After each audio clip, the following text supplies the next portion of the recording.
I always ask this question: is there niggas in Paris?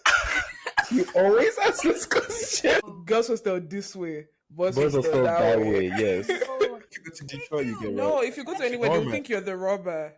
Check that. Like, still high rise. Still. Still. I rise. Yes, I yes, rise. ma'am. You know I hate sleeping alone, but you said that you would soon be home. But baby, that was a long time ago. Hello, boys and girls. Hi guys. My name is Cookies Candies Cream. 1, 2, 3. My name is Baby Daddy 25.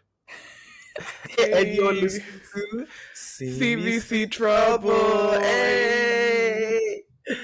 As you guys can tell, there is an extra guest in the studio with us. Miss, is this Sugar Muffin B?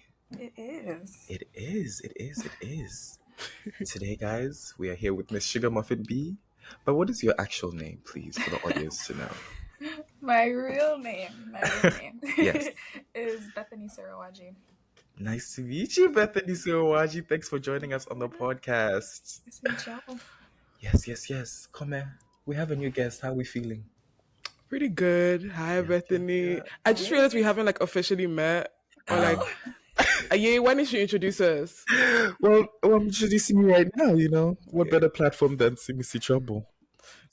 How are we doing, guys? How have you been this past few days? What have we been up to? Oh, the silence? Yeah, I can go first. I'll tell y'all, senior year is not it. Whoever told me I would be out and about, living my best life. No, literally. It's not true. On a yacht in Dubai. No, it's not true.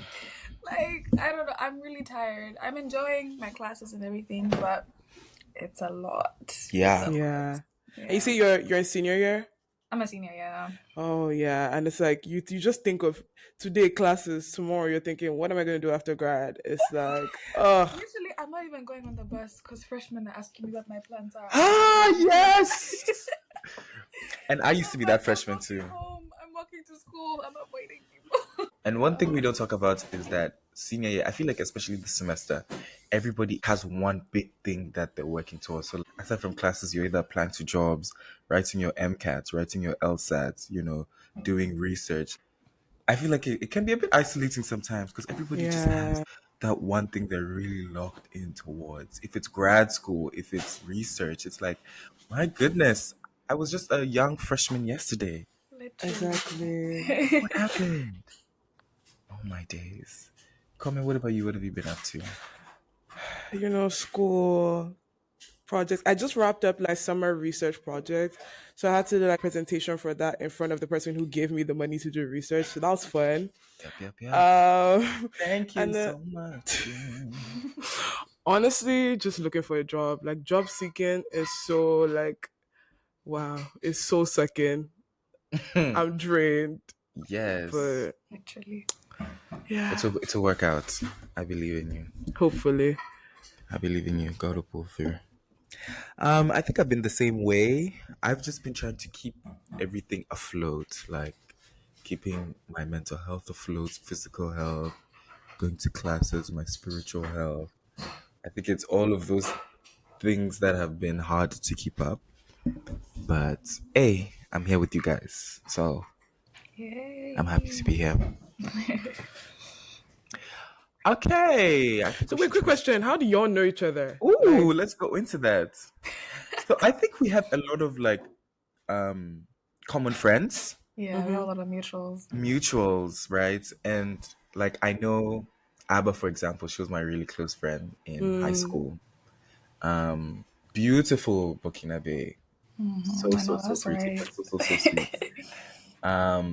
And we went to schools called UWCs. I went to the one in Southern Africa, and I believe you went to the East Africa one, correct? I did, yes. Yes. Okay, international school. So y'all are the international students that we're talking about. Students. What do you hear? By the bougie international students that go to this international schools. I don't know about that. Definitely international. Bougie, I don't know. Right. But the way UWCs are a group of schools connected across the world, and so there's a huge UWC alumni. So I think once you say UWC, among other people, there's bound to be at least one person who went to UWC somewhere.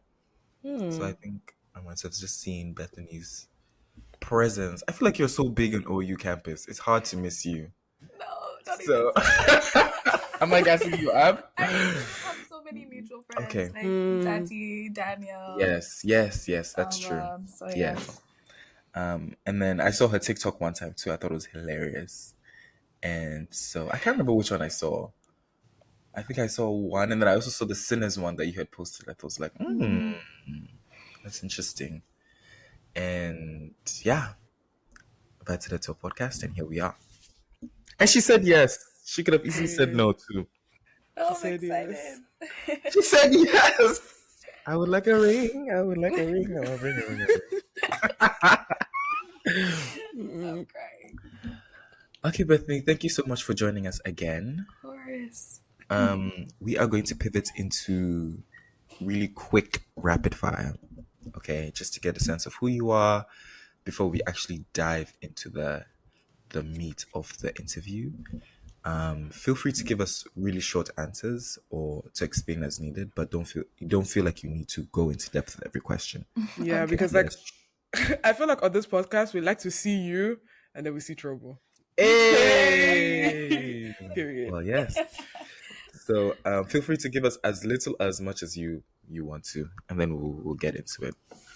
Okay. Come, do you want to start us off with Okay, any I'll questions you're start. choosing? I'll start. If you could instantly gain a skill or a talent, what would you choose? Oh, so easy. Dancing, guys. Period. I was Do you know born with what? left feet. Again, Shame, the African dancing gene missed you. it skipped. Oh no. Yeah, I want to dance. I want to do leg work. Mm. Yeah. Yeah, that shit took me 2 years to learn. True, but I feel like once you get it, you just throw it out whenever you can. Yeah. Okay, what is a book / movie that you've watched / read recently that has inspired you? Ooh. That has inspired me. I would say Sinners. I feel like I'm not a really big movie person, right? So I don't watch a lot of movies. I read a lot of books though, but I went to the cinema to watch Sinners with my friends, and I feel like Sinners got me into writing again because I used to be like a big writer. But like the plot, the storyline, everything just made me feel more passionate. And I wanted to start writing again about my thoughts and stuff like that. So, Period. it was So fun. that edit got you, right? Oh, girl, I wanted to go and just watch like a horror movie. I didn't expect to come out feeling all inspired and all like whoa and all like wow, like yeah. Did you watch it in theaters or you watched it? I did. I watched it in theaters thrice. That's how Wow. much I liked it. Wow. That's how much I guess really loved I think it. I need to watch it now. How many times have you watched it, now. Comer? Okay, I haven't watched it. It's coming back. It's coming back for Halloween. Oh Oh, yes. period. And I think you can stream it somewhere. I think I saw it somewhere. Yeah, you can stream it on like Hulu if you pay like $2 or $3, I think. Or Soap Today for $0. Period. Eh? Oh, it has come out of Soap Today. Because when I went to look for it, it was like someone holding a camera and filming the movie. And I was like, hell no. We may be hungry. Those people work hard. They Like do.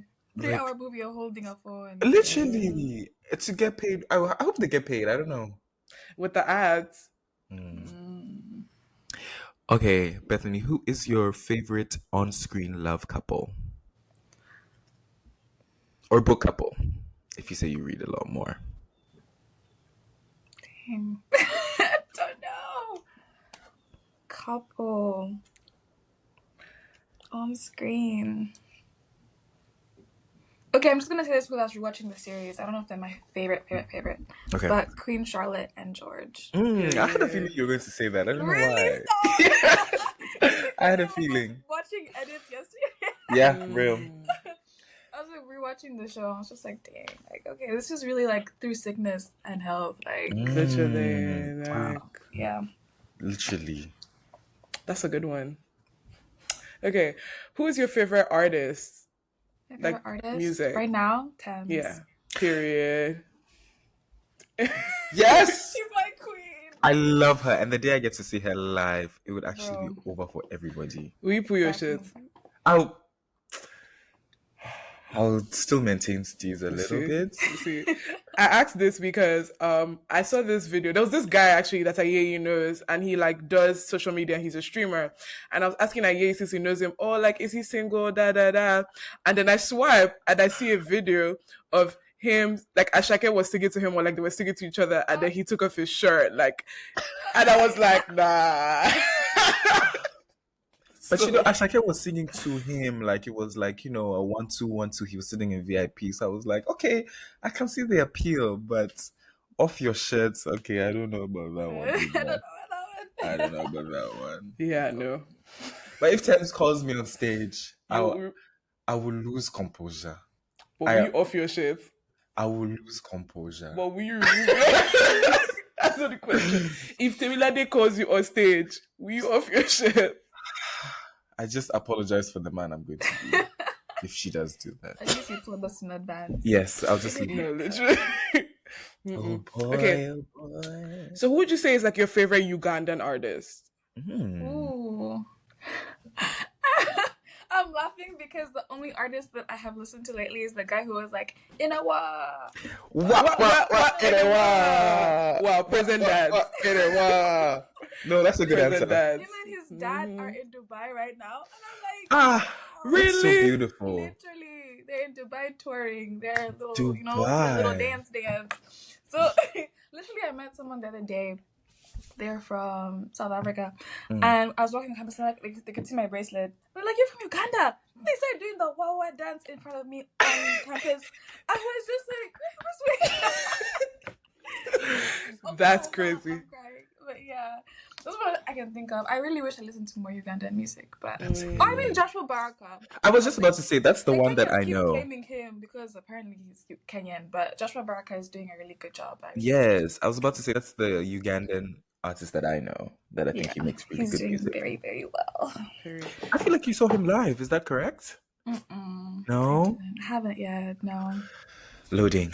Literally loading. Loading. Period. And what's your favorite album of all time? Ooh, my favorite album of all time.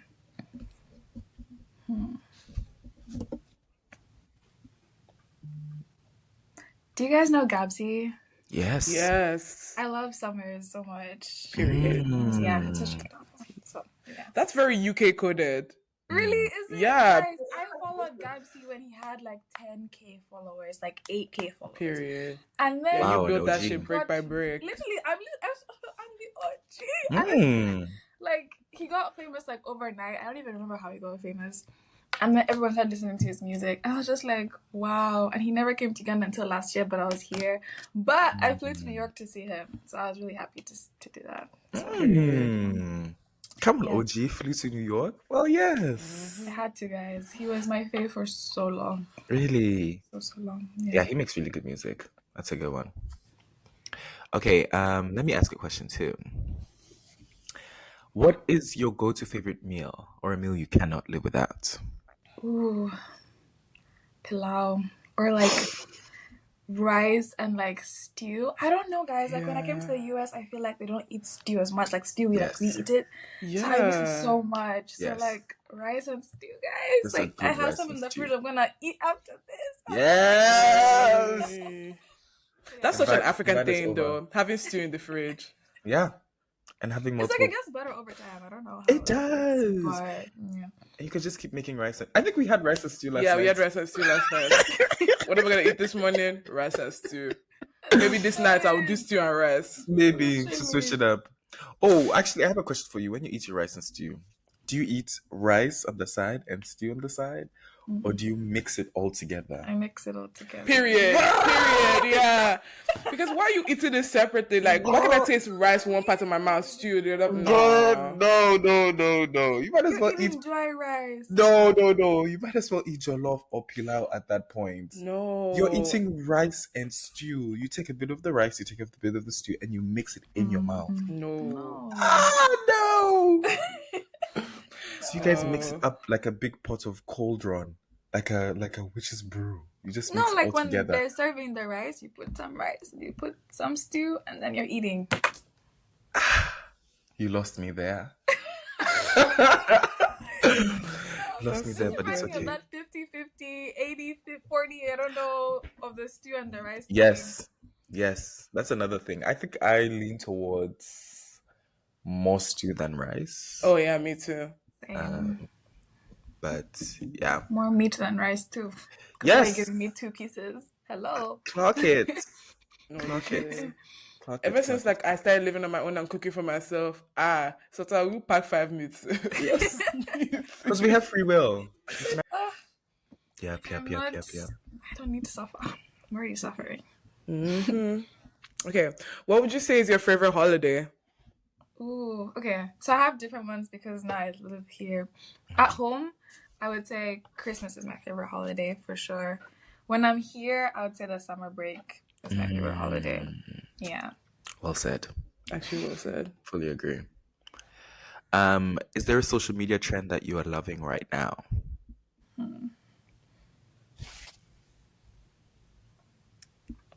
Trying to think of all the trends that are going around. Okay, I don't know if it's still going around, but the Hamilton trend where all the girls have like the Hamilton outfits and they're singing that song. Oh yeah, seen I think that. I've seen it. It's so funny. hilarious. I It's love so Hamilton. funny. It was like we had to do it in the IB, and ever since then I'm like obsessed. Mm. But it is hilarious. Yeah. Oh, so you did IB. Oh my goodness, we're going to get into that. That was yeah. the trauma. The trauma, literally The shaking. trauma. I have goosebumps now. Would you say like IB with like it's harder than college right now? We'll get into that. yeah. We'll get into that. No We'll get wala, into no that. We'll wala. get into that. Okay, and if you could live anywhere in the world, where would you live? Ooh, okay. Whenever I tell people this, they're like, "What do you mean?" Okay, so maybe we'll get into this later. But I would live back home in Uganda because I have like an identity crisis. Because I didn't live there for very long, so I don't feel as connected as I could. So I feel like I really would want to live there and just be at home. Yeah. That's My second one is Switzerland. I went there. It was my top country to visit, and I went there 2 years ago. Beautiful. If I could live there, I would too. Did you study abroad there, or you were doing like No, just I visiting? did a study abroad in France, and then I crossed over to visit. It was my first international solo trip too. Wow. Yeah, I enjoyed it. It was really good. Ah, that's so beautiful. And I always ask this question: is there niggas in Paris? You always ask this question. Whenever someone tells me, "Oh, I went to Paris," I'm like, "Is there niggas in Paris?" I don't know about that one. At least not where I was. Okay. Yeah, not as many as I thought there would be. But there's some, sprinkle everywhere. Yes. I think they come out during that fete. Fest d'Afrique or something. Fete d'Afrique. That Kanye song really shows up when No, during fete. literally. Okay. Thank you for joining us for the rapid fire. That was fun. This was fun. Yes.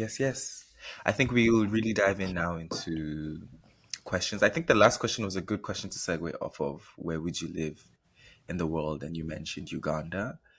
And you also mentioned that you didn't live there for very long. So take us back to that. Where did you grow up? Where did you go to school? And maybe how did you find your way to the US?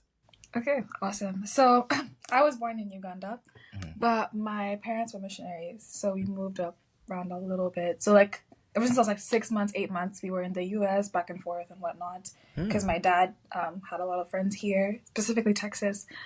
And then we moved to the States when I was about 3 or 4. And we stayed here until I was about maybe 8 or 9. And while we were in the States, we moved around a lot. I never stayed in a house for more than maybe a year or 2. And my dad was doing his PhD. That's why we're here as well. Missionary, PhD, very busy family. During that time as well, we were homeschooled. I was homeschooled until the 6th, 7th grade. Wow. So if you think I'm a little awkward, that's why. So I was homeschooled. So I didn't really go to like public school or private school at all. And then we moved to Rwanda and we lived there for about 2 years. And then we moved back to Uganda after the 3 years. And then that's when I got into like real school with like other people for like the 6th or 7th grade. And then I was there for 4 years in Uganda. And then I decided like I wanted to do UWC. So I went to Tanzania, Arusha, for IB, UWC for 2 years. And then I came here and I've been here for the last 3 years. Where to next? I don't know. We don't know. You've Wherever been life. all over. Period. Literally. Come on, world tour. This is the real world tour. Not like those American artists who do Paris and France Bro. and the They US and skip call it over world tour. Africa. And I'm Literally. like, Throw in Malta or something. Call it a world tour. Literally, like, that is not a world tour. This is a world tour. That's amazing. Wow. So if somebody says, okay, I was going to ask a crazy question. Let me rephrase it. If you're saying, okay, I'm going home, where is home for you? Like, would you say, is it back in Uganda? Is it Rwanda? Is it Texas? I would say where my mom is and my little sister and my brother. So Okay. Uganda. So yeah, they're back at home. That's beautiful. And so, wow, that's amazing. Traveling around those places, how was it then, like, connecting people, making friends, that sort of thing? Because I can imagine moving uprooting so many Yeah. times. That might have been a bit difficult, but how was it in your experience? Yeah, I think actually when I got older is when I realized how difficult it was. Because I feel like when we're just experiencing it, it's like I have 3 siblings. I have 4 siblings now, but I had 3 brothers at the time. Okay. So we were each other's best friends, and we were homeschooled, so we did school together and everything together. So you don't really realize like what you're missing if you don't know what you're missing. Yes. Yeah. And what my mom was really intentional. She really tried to get us with other homeschooling groups. So we used to have like field trips, like let's go to the zoo with these other homeschooling groups. So let's meet these people and we have like debate. So she really tried to get us to meet other people as much as we could, so we weren't by ourselves as much. But it wasn't until I got into like real public school or like private school or whatever, and I was like, oh, so this is how classrooms are actually like. Oh, Yeah. what schools like I realized when we were in like break time and these girls started doing this like children's clapping game, the hand games that we play in like primary school, and I didn't know the game, and they were like, how do you not know this game? Everyone knows it in like baby class, and I was just like, I've never done them. I've never done that. Another thing was we didn't watch TV when I was a kid, right? So I never watched Nickelodeon, Disney Channel. So people would be talking about these shows, and I'm just like, Yeah, I can literally relate to that because even till now, I wasn't allowed to watch TV until like I was maybe 11 or like 12. Wow. And then by then, I just wanted to read Wattpad, so I never really had like a TV phase. Era. So whenever people are talking about shows, I'm like, I just smile and nod. me too. But it's something that just connects everybody, and I'm just like, oh, like, Yeah, it wasn't like, my especially story. Icebreakers, they'll ask you what was your favorite Disney Channel show, and I'm just like, I just panic. Jessie, did I watch Jessie? Just pick a random one out of the hat. No, literally.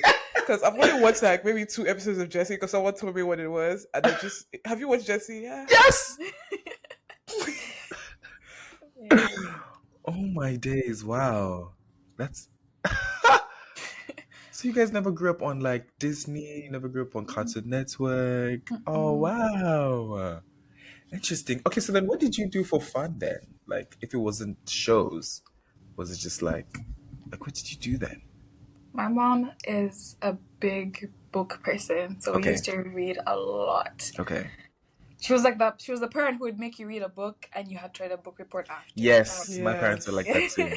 Did she ever make you read Gifted Hands by Ben Carson? Oh my gosh! We read the book. We watched the documentary. We Yes. watched the movie. Yes. It's a canon event. Yes. It is a kind of event, literally. So You have to. You have to. Okay, so then, do you remember any books that you enjoyed, or any books that you were like, it's actually a good book? Like, I remember the book. My parents also made me read a lot growing up, but I only consciously started reading, I want to say from like 13, 14. And the first book that I remember picking up and being like, oh, this is a good book was Americana by Chimamanda. Oh, that's such a Right? First of all, younger teenage Aye, shout out to you because you had good taste. no, Like for for that to be real. the first book that opened my literary awakening. That was a That's good one. good. So yeah, I'm wondering for you, what about, was there a book that even from a young age that you were like, it was a good book? I think mine probably was Animal Farm. And That's a good one. yeah. That's a good And one. I couldn't believe when I got into UWC how many people didn't read that book. Hmm. I was like, whoa, you guys never read Animal Farm? I felt like it was so good. And I feel like I'm an empath. I don't know how 7, 8-year-old me was able to see the themes that the author wanted you to see from then. Yeah. But I just felt so connected to the book and the themes and everything. And it's just like, yeah. So I think Animal Farm really changed things for me. Nice. Kome, what about you? What book growing up would you say? Well, The Bad Boy Stole My Bra. I feel like that changed the trajectory of my life. I'm trolling. But that was honestly what I started off reading at the age of like 9 or 8. What? So I didn't start off with literature that was particularly of substance. But I will say one book I read that really changed me and really like impacted me, and it's my favorite book till now, is Jane Eyre by Jane Austen. It's such She's a so good book. I don't think I've read it. You should. What would you say it's about? So it's about this girl. Her name is Jane Eyre. Her parents die when she's like 8 years old, and then she goes to live with her father's sister and her children, and they're so mean to her. They're so wicked to her. They accuse her of a bunch of stuff, and they ship her off to this boarding school, which is like horrible conditions. Like people die of sickness and cold. Wait, like Jane Eyre's children sent her off? No, no. So Jane Eyre was living with her auntie and her auntie's children, and they used to treat her really badly. And I think they accused her of like stealing or something, and they just shipped her off to this boarding school in the middle of nowhere and just abandoned her there. And basically, they didn't have enough food to eat. They didn't have clothes in the winter. It was horrible conditions, and she had to like grow up like that. She had this best friend who died of like typhus or something, or like tuberculosis.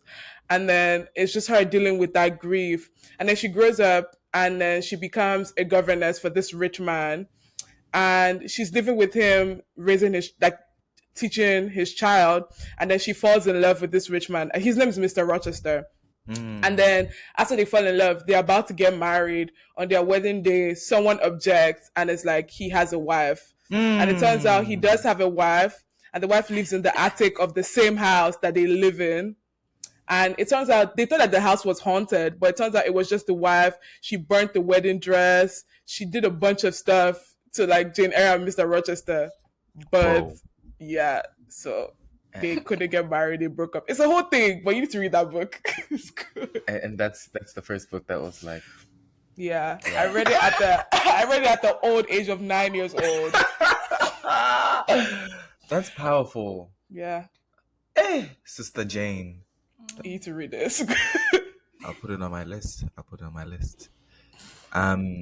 Yeah, so you said that you read, when you read Animal Farm, Bethany, and you went to UWC, you were like, oh, surprised that people hadn't read it. Can you take us back to UWC? And first of all, how was that experience going there? Why did you want to do UWC? And how was your time at Arusha? Okay. So I had wanted to do UWC because I wanted to do psychology, and the school that I was currently in didn't do psychology. And all the other schools that in Uganda that would offer psychology were too expensive for my family and I to afford. And we also lived very far away. So I was like, okay, I need to find a school where I get to do psychology as a subject, because it's something I really, really want to do, something I'm passionate about. Yes. Because at the time I was very passionate about mental health. I still am. But back then, Bethany, she was on it. She was that was advocate for mental health. Like, it was my whole thing. And then I found out about UWC, and I was like, I can take psychology and they'll pay for my school fees if I do like well or whatnot. So I applied. I was able to get in on full scholarship, and we went to Arusha. Now, UWC, people ask me this a lot, and I always say that like UWC was the hardest time of my life currently. Up to Mm. today, I don't think I've done. Okay, maybe I have done some hard things in college, but like wow, what a time! What a time. Hmm. It was very interesting to be on a campus with 60, 50 other different nationalities. I thought that was beautiful. I really loved that. It was also very interesting to see how different people treated different people, Yeah. how different people thought, how your own family thought. Yeah. You can see how that's different from how other families think, how different families act. Yeah. Like, that to me was very telling. And I didn't think I would ever experience that because I was like, oh, I've lived in so many places. I've been able to see different people. But I was Yeah. like, oh, it's very different when you're living with people for 2 years. You know? Yeah. But I always appreciate that experience because I don't feel like I would have gone in it anywhere else. Like I said, I was homeschooled before, then I went to a Christian school after. And I feel like even though I like to think of myself as an open-minded person, being in those spaces are a bubble. So going to UWC really broke that bubble because you're not in a Christian space anymore. Yeah. You call it a secular space, but I just think it's just like, Very it's just liberal. the world. Like, I Yeah. don't think we should be Yeah. able to call like the world a secular space. It's just how the world works. It's Yeah. just how the world is. Yeah. And I'm forever grateful for that because if I had stayed in the bubble that was my Christian school or just like at home, I don't know if I would have been as open-minded and as passionate about things that I am passionate about today. So I'm forever grateful to UWC for that, for sure, for sure. The IB, oh, Yo. Moments of silence. I don't know, guys. Maybe it was because of the subjects I took. My HLs were Chem, Biology, and English. My SLs were Economics, Swahili, and what was the other one? Did you not do psych? No. Okay, so we got to psych, and they had to pay extra money. I was like, Oh, yeah. I came here. That's the whole reason I came here. Yeah, so I was very sad about that, but I didn't get to do psychology. Oh, that's so disappointing. It really was. And it was very expensive. I was like, whoa. Hey. $1,000 to do psych. But it was also because we didn't have like a professor. Okay. We were going to do like self-taught psychology with like online professors in the US. So there was that extra fee that you had to do. Oh. So unfortunately, I was like, oh.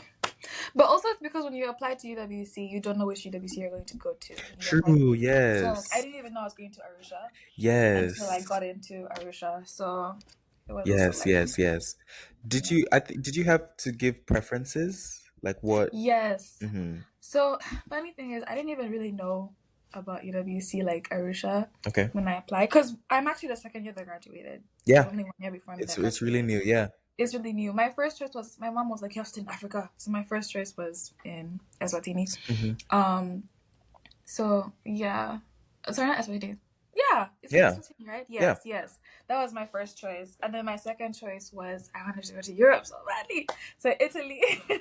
Yeah. I really wanted to go to Italy. And then also the one, Pearson.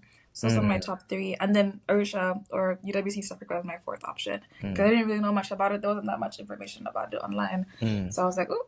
But then they gave me Arusha and Tanzania and Uganda like really borders. And it worked out. Because it was also COVID. I was COVID here. Yes. So it was so hard to travel.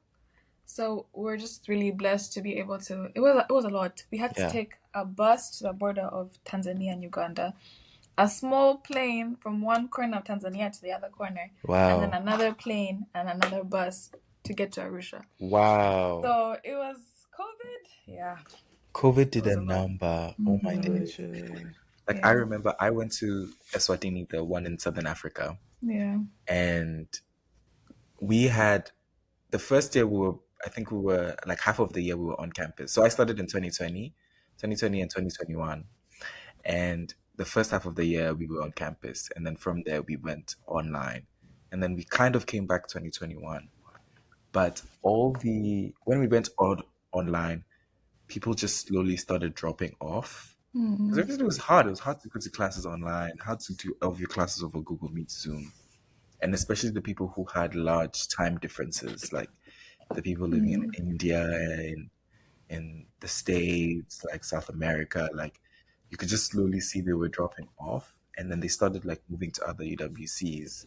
So by the time we came back, at the time, very similar. I had moved into South Africa maybe a year or two ago, or here a year or two before that.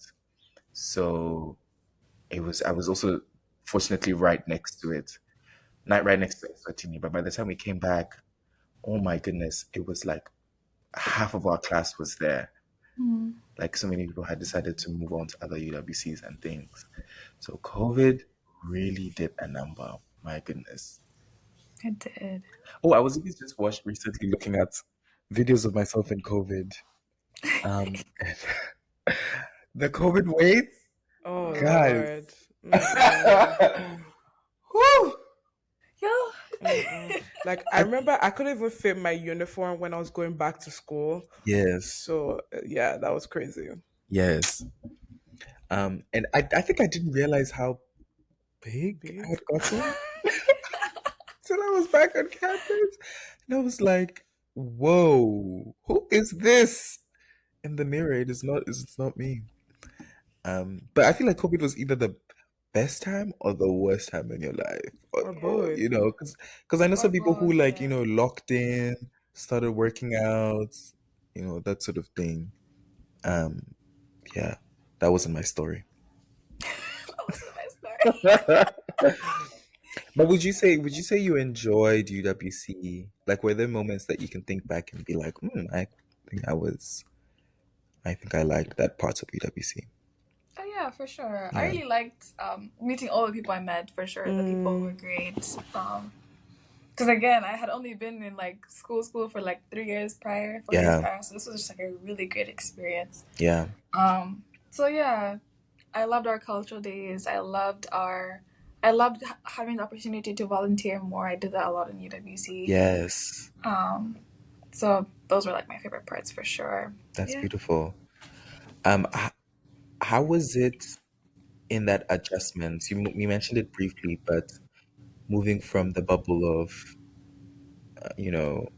homeschool, Christian school to a school that was representative of the world. Did you ever feel like, was there some hard times interacting with people who had different views as that sort of thing? Yeah, I don't think I had a hard time interacting with people because hmm I like to think I'm open-minded and I like to think that I take in people as they are. hmm But I did have a lot of like moments where I would look at people and be like, or I'd be scared and be like, oh my gosh, I'm going to get in trouble if I go with these people, or I'm going to get in trouble if I do this thing. More like that, more like struggles with Yeah. myself, if that makes sense. Right, it's like internal Yeah, questioning. Interesting. yeah, for sure. They were like things. I don't know if I'm allowed to say them on this podcast. You are! No, it's open. This is Sid is in safe trouble. space. Things that like people would do like on my first week, and I'm just like, oh, Oh, is that how Yeah. you'll get down? Like, I'm gonna say something so that we can open up the space. But definitely in my high school, some people really got down. My goodness.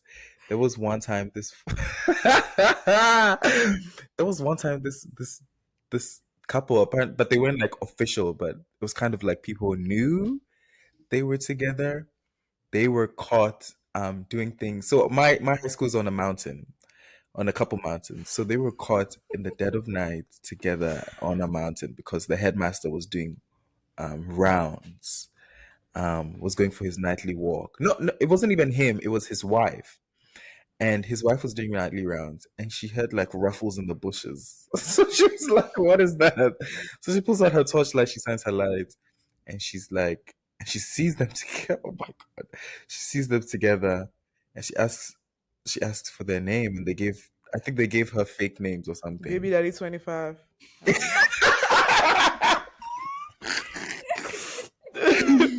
Exactly.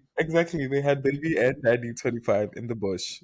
And so the headmaster's wife is shining like the lights and she's asking them questions so that she can interrogate them. And I think somehow she doesn't believe that the names they're giving her are their actual names. So she takes a picture so she can show her husband, right? And then I kid you guys, the next assembly, like I think we used to have assemblies every Wednesday.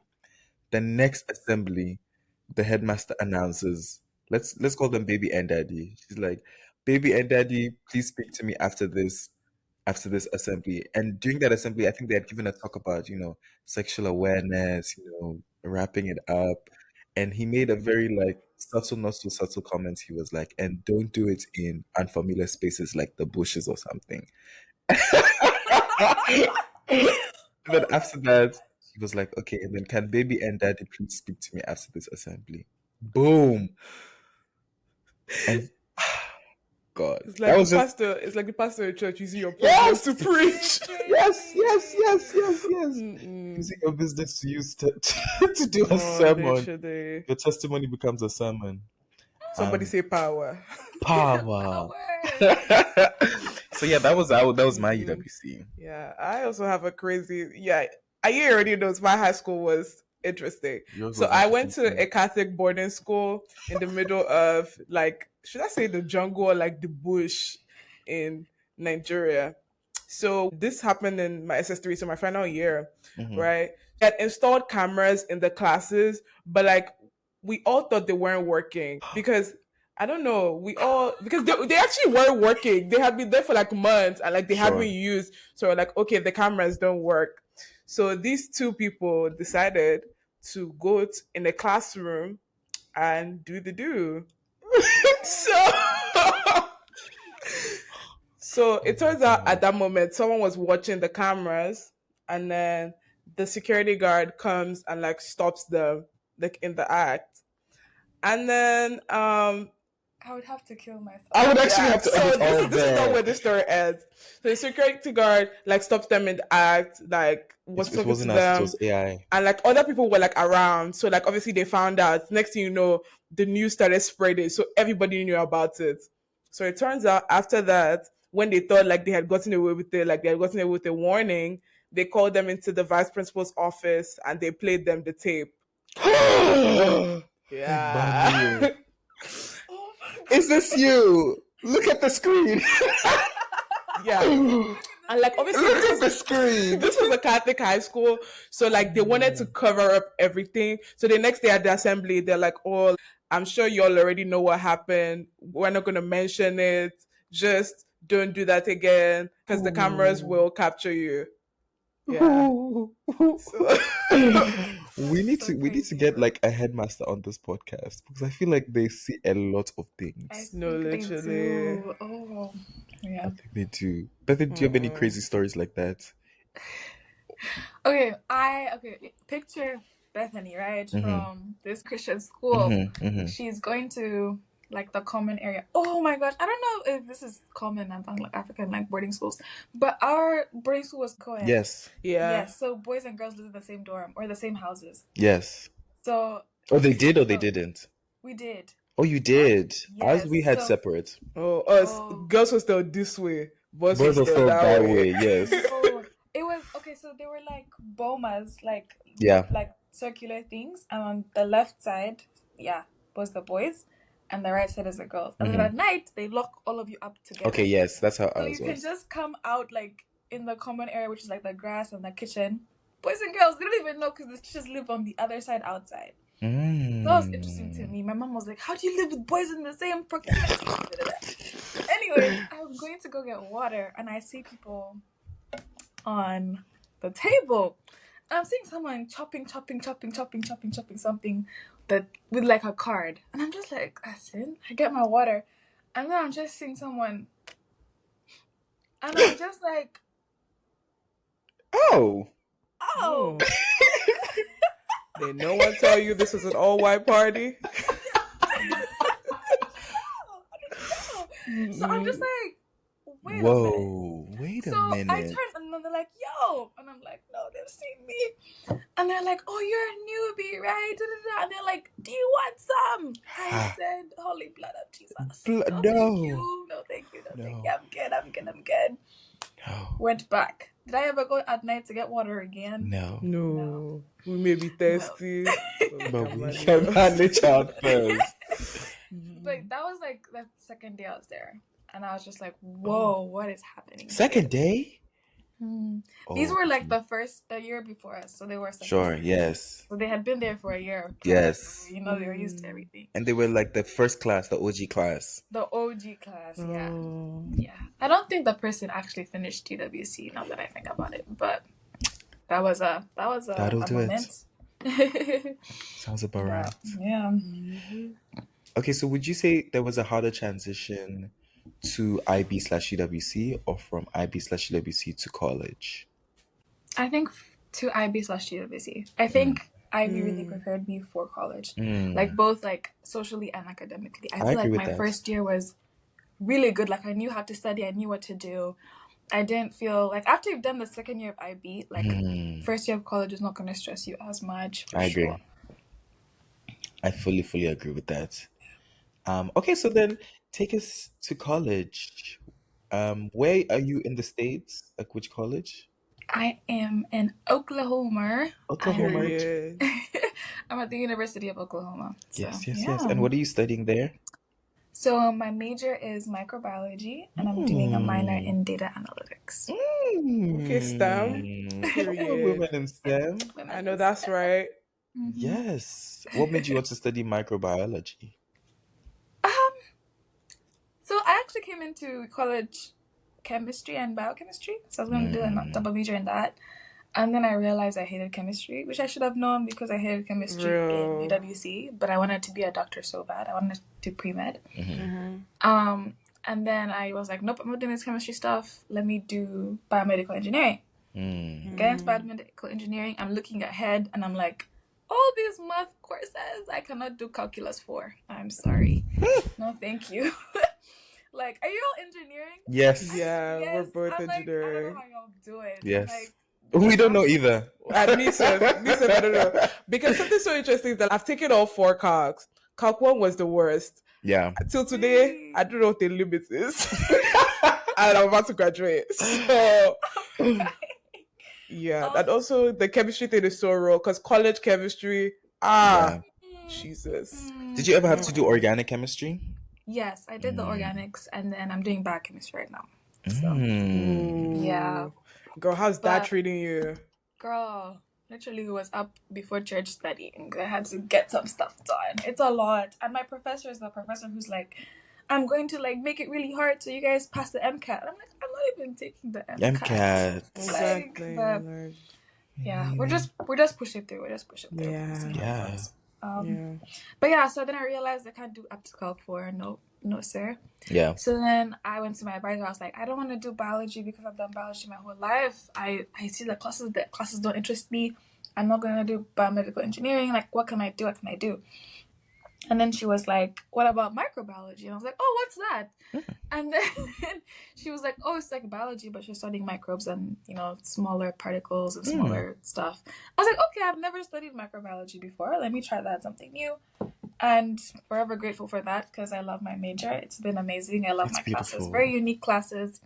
I feel like something that I tell people a lot is like, when you tell your family back home that you want to do science, they automatically think doctor, nurse, engineer, what, yes. Engineer, yeah. But I didn't know the possibilities that could come from just like doing other researchy like subjects. Yeah. And whatnot. Yes. So, yeah. So, would you say your major is very research heavy, and also your experiences? Yeah, I would say I actually work in a lab right now. So I've been working there for like a year and a half now, which I love. Wow. So it is very research heavy, which is great. I love research. It's something that I now want to do with my life. So I am actively like applying to grad school. Period. That's But beautiful. it is very research heavy. Yeah, And I also, as suppose my someone who does research, I like hearing what like other people are researching because it's like always interesting the way they explain it. Yeah, Okay. tell us more. Let me see how I can explain it. So I am researching a microbe that is a sulfur-reducing bacteria that makes biofilms. So like biofilms are like the things on your teeth or like the things that show up on like pipes, right?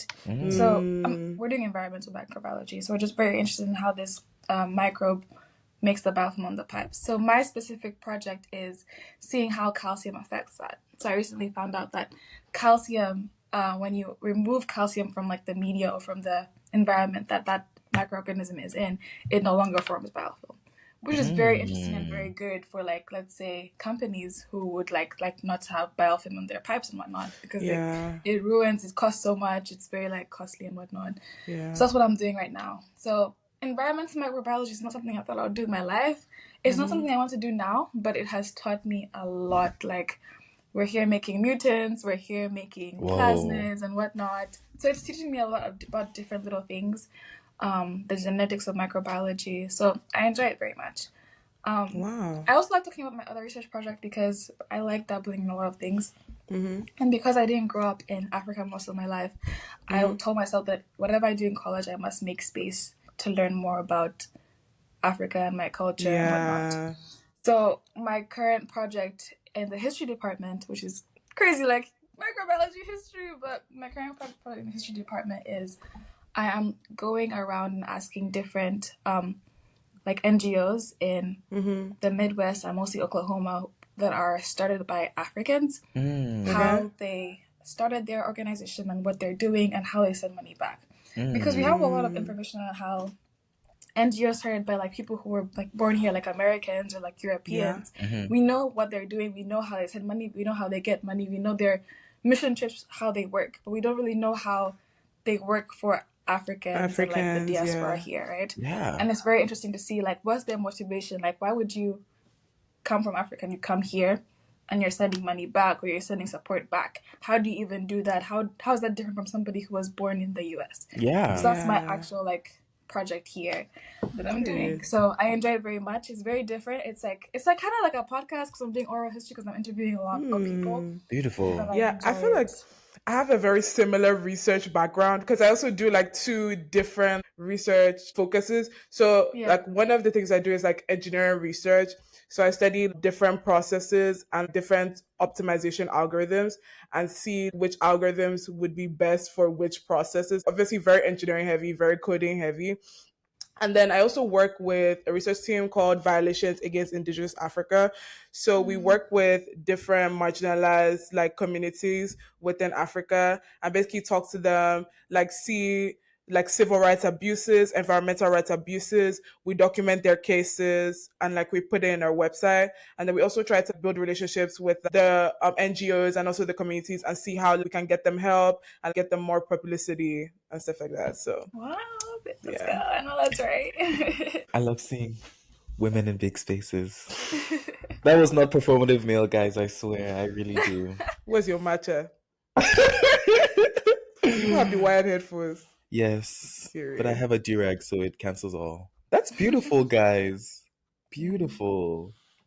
Wow. Okay, so then what drew you to research then? Was it a professor that reached out to you, or did you reach out to the professor? So, as I said, I came into uni pre-med, so like I'm going to do med school, right? Sure. But a lot of people don't know, like, the path to med school in the US is rigorous, it's hard, and if it's hard for Americans, now just imagine how hard it is for international students. I think the acceptance rate, like around the US, is less than 5% for international students. So it's very low. It's very disheartening. It's very expensive. Very few, like medical schools give you like scholarships, right? And my family, we're a big family. I wasn't going to be able to afford that. That's not the reason why I stopped, though. I stopped because I realized that I was living my family's dream and not mine. Because I think when I was 6, they asked me, "Oh, what do you want to be?" Yes. I put a doctor, and they ran with it. Yes. Oh. And they ran with it ever since then. And I just realized that like I had an experience that made me like doubt myself a little bit, and it made me really think about myself and my character and my wants and my dreams. And I just realized that I have to really choose something that's for me, for myself. And I spent a lot of time debating, like, Bethany, maybe you work hard, you can make it, you will make it. Like, if you put something, like, your mind to something, you will do it. And I see myself like now, and I'm like, I could have really stuck with the pre-med, but it's not something that I wanted to do. So obviously, like, you take some time and you step back and you start looking around, like, what should I do? What should I do? And the next thing was research. I had another person who was 2 classes ahead of me who did research, and she told me, you can try research, I was like, okay. And at the time, I was taking a bioinformatics class, and the lady who's now my boss, she had a lab, and I asked her, I was like, please recommend me to someone's lab, or can I join your lab? And she was like, okay, I have applications coming out soon. Apply and see. Although you're a sophomore, you don't have a lot of experience. We'll see how it works, right? So I was like, okay. And I applied, and I got in that summer. Wow. And ever since then, I have done research with her. And I'm so grateful for her because she's somebody who really prioritizes me in research and puts me in spaces. I feel like, I don't know how it is, but sometimes I talk to people who do undergrad research, and it sounds like they're a helper instead of somebody who is actively doing things. Yeah. Which has not been my experience. She gave me a project day one. We finished the project, and then she's given me another project that I'm writing now my honors thesis on. So Wow. it's like, it's been a really good experience, and it has opened my mind to what the possibilities could have been or could be. Yeah. So yeah, that's how I got into research. So yeah. That's beautiful. That's Yeah. beautiful. Is this the project that I think I remember reading that your research had won like $1,000? That's the Is that African one. the African expatriate one? Period. Wow. Yeah.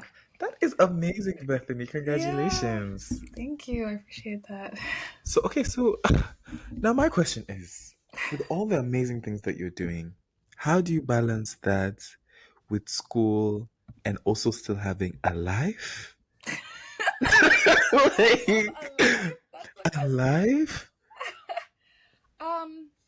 That's a great question. Because I know you're very involved still, like with your I am communities and very things. involved. Like, I feel like I'm less involved in senior year, Okay. though, than I was. Junior year, I was in 11 organizations. Like, I look back now and I'm like, that was not necessary. You could have really like said no to some people. I have a problem. I can't say no. Same. Yeah. Yeah. I can't Sounds say familiar. no.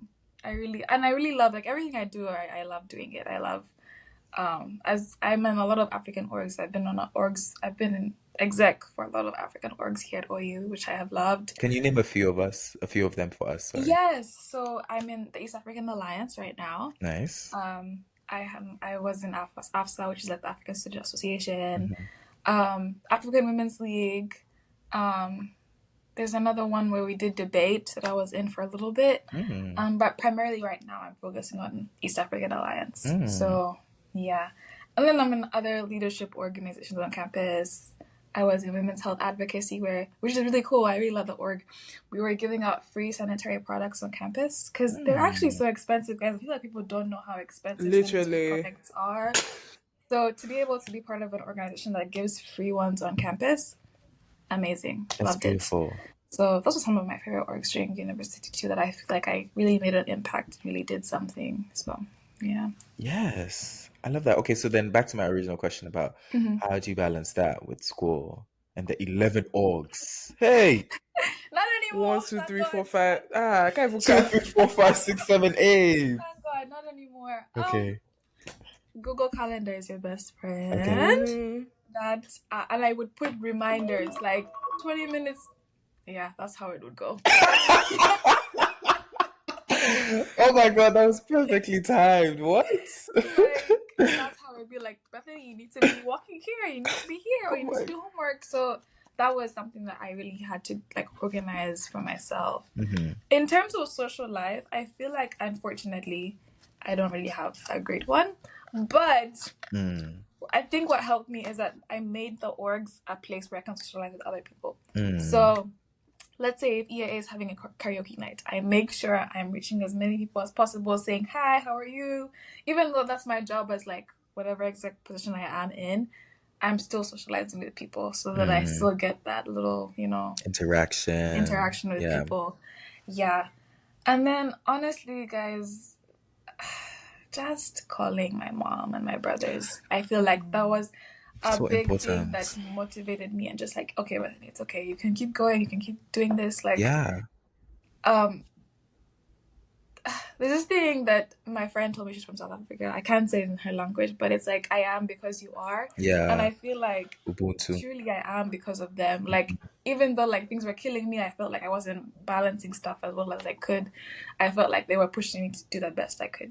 Yeah. So maybe I wasn't the best at balancing and having a social life and having this, but because of them, I was able to do what I set out to do, and I think that was like the most important part for me. Yeah. Hmm. We do exist within the context of all the things that came Stop. before us. Do you think you Stop. fell out of a coconut tree? Stop. Stop. Stop. Okay, let me stop. Kampala, please. Big sister general. Mhm. Big sister general. Wow. Okay, wait. So let's go into that. Like holding relationships with people or with our family back home while still being in the States. I think Yeah. that's something I've been trying to navigate, and I think a lot of international students will relate to that. Yeah. How has that experience been for you, keeping in touch while still living your life, your own life, and charting your own path? Yeah. I don't know. I don't think it's been particularly hard. I think it's hard because I know I'm here and they're there. That's the hardest part for me. Yes. Keeping up with them has not been as difficult. I think it's difficult for my brothers and I who are here because I have a brother who's in South Carolina right now. Okay, Wow. nice. And I'm just like, bruh, do you hate me? Like, answer the phone. Answer the phone. Bro, so Like, I don't know real. what it is with teenage brothers and they're not answering your phone or whatever. Yeah. But with my mom is very intentional with me, and like she also understands like if Bethany hasn't like picked up the phone, it's not because she's ignoring you. She's just very busy, Yeah. but she will get back to you. Yeah. So I don't think it has been that hard. It's a little hard with my little sister. She's 5, so she obviously sleeps early. She wakes up and goes to school, and they're different times and whatnot. But I Yeah. think once you make an intention, like I'm going to call family at least twice a week. The work is really hard at least once, but not letting a week go by that you haven't called home. Yeah. I think that's like really important. That's something that I really try to do. So I Yeah. text my mom every day. We talk every day. Maybe we don't call every day, but we call at least like thrice a week, maybe. Yeah. Yeah. That makes sense. I agree. Yeah. Because I talk to my mom every day. I have to. Because first of all, I'm an only child. So like we're literally the only family we have because it's just me and Yeah. my mom. So we're constantly talking to each other. Sometimes she'll call me to gossip. Like in the middle of the day, she'll just call me, oh, sister person, so thing just happened. Oh, did you hear that this person is pregnant? Like so like Oh my God, I random love things that. like that. So I it's love how like you become your mom's best friend the older you get. yeah. Like, I don't know. Like Yeah, my you mom and start I have seeing always them as been close. people. Yes. No. You're like, oh, you're also living life too. Yeah. Fine. I'm For like, the she's first just a time. girl, like Yeah. she's just a girl. Yeah. And I was thinking about it recently. That vision of your parents not being people, I think it's natural as people, but also I think especially African parents, they make sure that you don't think of them as your mates. Like I remember so clearly growing up, like my mom would be like, I'm not one of your friends on the playground. Like Exactly. I'm not one of your people See, that am I you your play around with. mate? I'm not your mates, yes. Like, So I think it's now that like I'm older and also I'm so far away from home that I think my mom feels like sometimes she's like, you can't even really do anything to Aye because he's so exactly. far Do away. you beat me? Like, so I think that's also why it's been easier to see them as people because now we are actually older and they're also open to the point of being, Yeah. open to us and being friends with us. I also think my parents have mellowed out. Like Yeah, my younger definitely. sister she is 13, turning 14. And I tell her that the parents who are raising her are not the parents who are raising me. It's not. It's not, right? Like, are you the oldest, Bethany? Yes, I'm the oldest. Hey, oldest daughter in an African household. Wow, Bro. it is well. It is well. It is well, for real, for real. It is well. Yeah. No, I see, because I have 3 brothers and a little sister. And I'm just like, as time is going down, like, what is happening? Yeah. I always ask her, okay, like, are you tired? Like, you must be tired. So real, so real. Like my sister right now should like go for trips, she'll go for sleepovers, she's like I'll text her. She had sleepovers. I had my first sleepover when I was like 14, 15. Because that's only when and that was with like obviously that's aside from like cousins and things. But my first sleepover with my friends was when I was 15. Because this was with a family that my parents had finally grown comfortable with.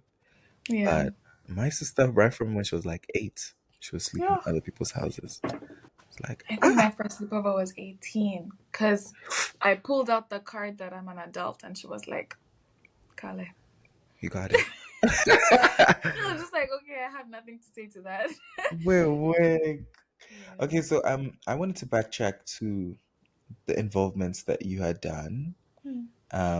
One thing I'm always curious about is the East African, the different societies in different universities. Like, for example, at Michigan, we have, African Students East African Association. students, North We have, African students, yes. Central Africa. I'm sure Ye- to have that, but But we have like different pockets, right, Kome? And yeah, there've been in the past some tensions about like, oh, first of all, how do these different associations relate to each other?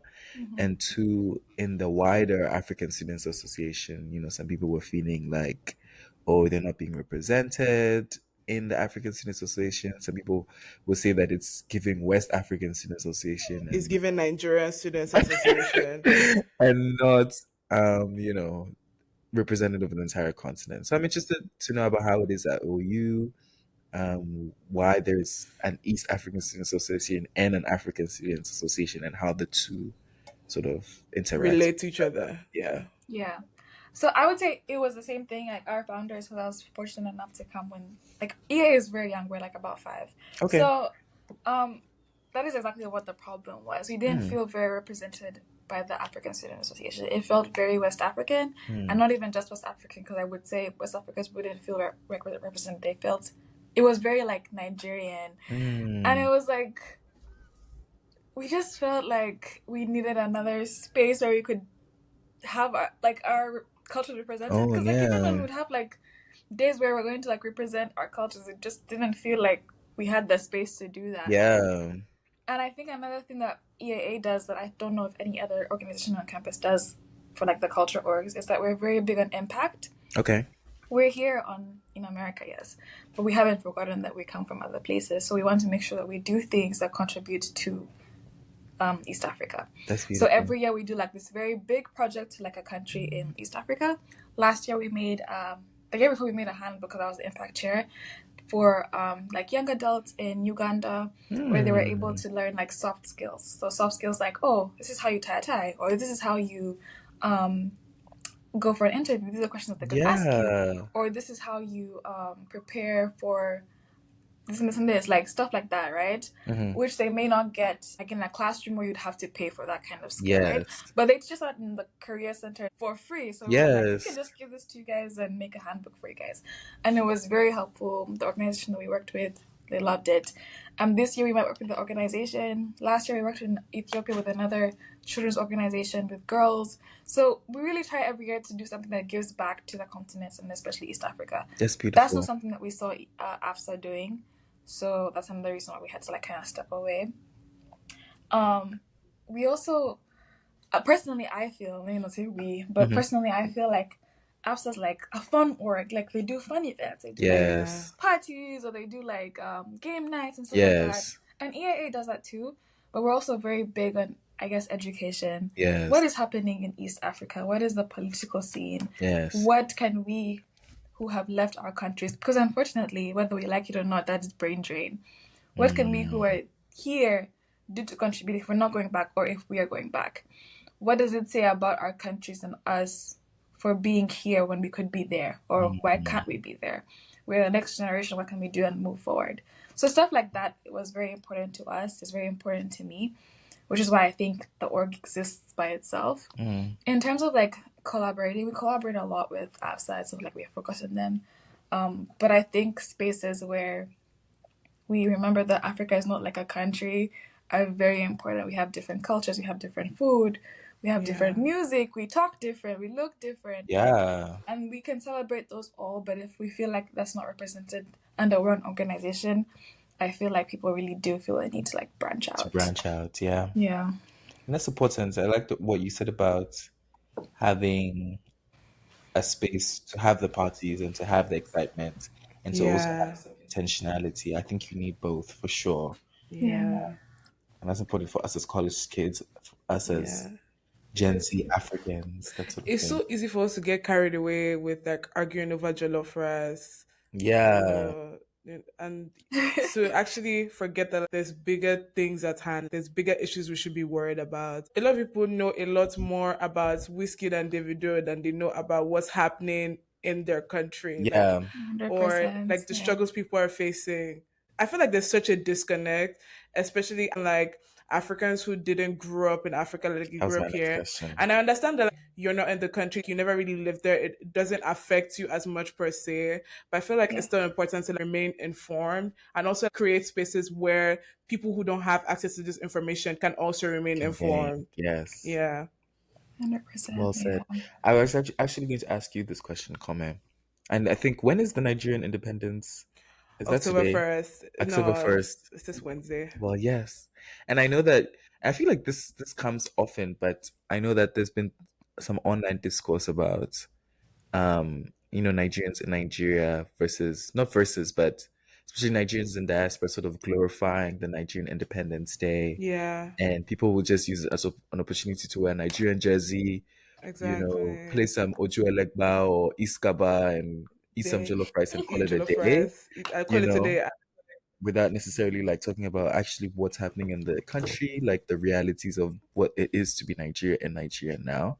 And like, for example, for you as somebody who was in Nigeria and now isn't as, but like, how has that been for you? What is your take on that conversation? Yeah, I feel like should I say people pick and choose the parts of Nigerian culture that they want to adopt. So Mm, they will just pick up the flag and just adopt, yay, I'm Nigerian, I'm Nigerian. And then you don't even care about the mm, people who live in this like in this country that you left behind. I feel like there's a very individualistic like mindset mm. that a lot of Nigerians who live in diaspora have. Like they love the country. There's nobody more patriotic than a But Nigerians Nigerian who who does not doesn't live in live in Nigeria. Nigeria. Yes, yes, And yes, they're like, yes. oh my god, the 234, like Nigeria, we hail thee. You don't. First of all, you don't even know the new national anthem. Let's start with that. Lock it. Second of all, it's like I don't know.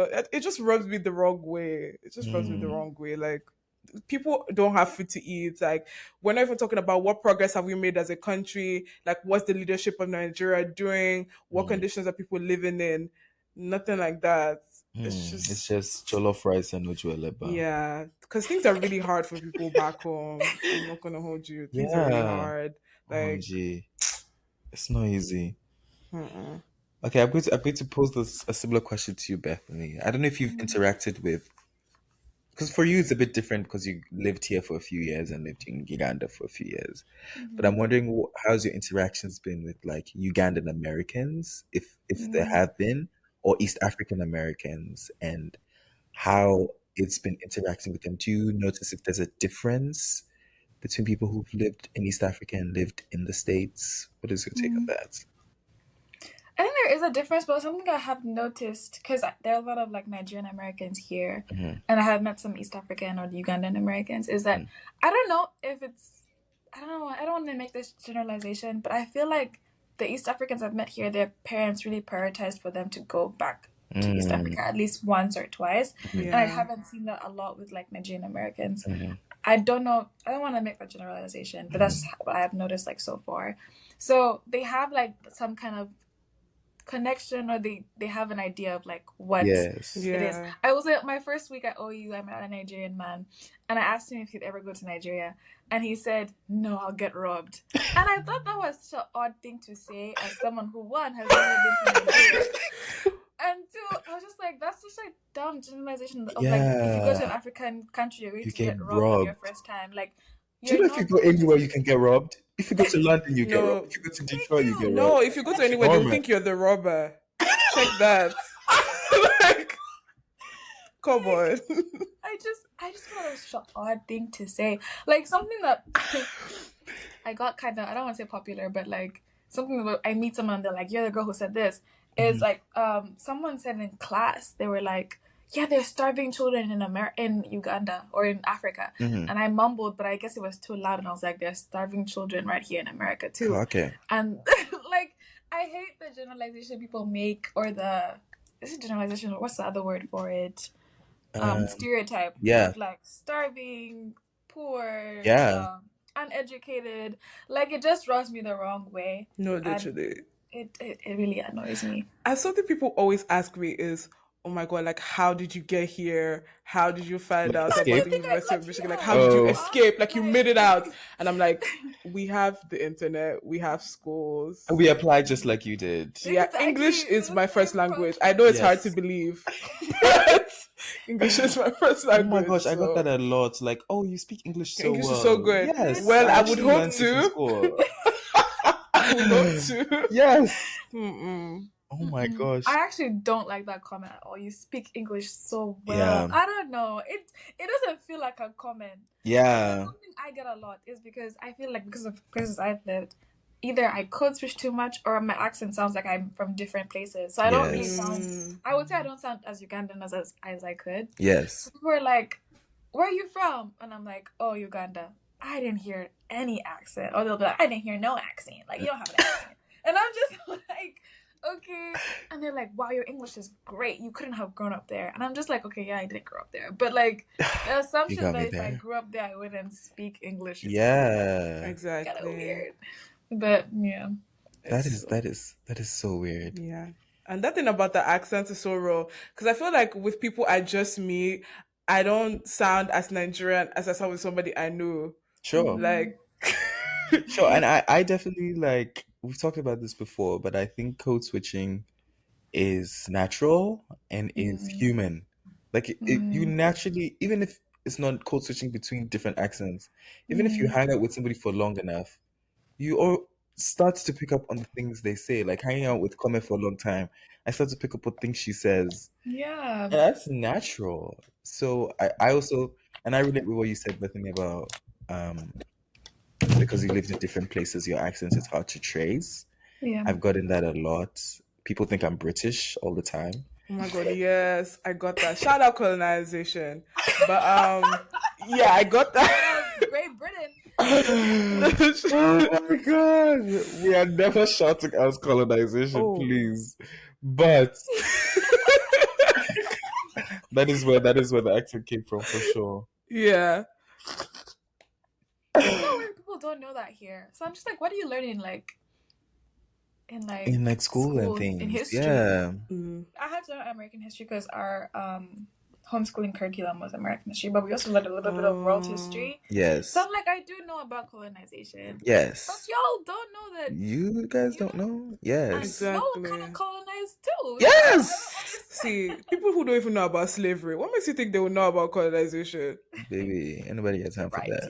you're right. Exactly. Oh my gosh. But yeah, it's so interesting. It's interesting how like sometimes little Americans would know about Africa and about the world. And I'm wondering for you, has there been actually let me phrase this again. I'm going to say this again so we can edit out and post. But I'm going to say this. I think it's interesting how sometimes little Americans know about Africa and about the world. But I think sometimes, at least for me, I realize there's also sometimes little I know about America or I knew about the States, about people's histories here till I got here.